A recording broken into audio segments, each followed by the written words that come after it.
Hi, my name is Paul, owner of All Things Sewer and Drain Care. You can look us up on our website at allthingsdrain.com. We're here today in Norwich, Connecticut because we got a call for a sewer line that has major ice buildup.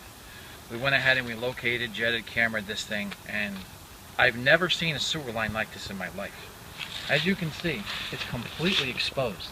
It sticks out of the side of a stone wall and drains vertically at a very strong pitch into the city sewer down here.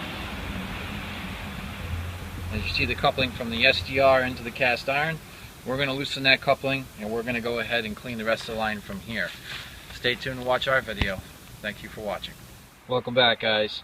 We want to show you what the pipe's going to look like before we get done jetting it with all the roots in it. So take a look at this. Did you see the root infestation right there?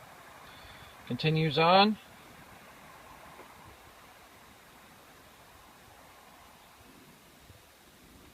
And then vertically drops into the city sewer. Stop.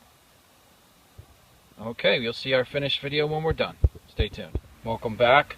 We found a problem in the line. It has a stress fracture all the way through the pipe, as you can see, starting right there and continues all the way down the pipe. As you can see, it's hollow. Back it up a little. Bottom right hand corner, you see that's hollow. Go forward. It goes all the way to this joint where the roots are coming in. That section of pipe is going to need to be replaced. Thank you for watching our video. You can look us up at allthingsdrain.com.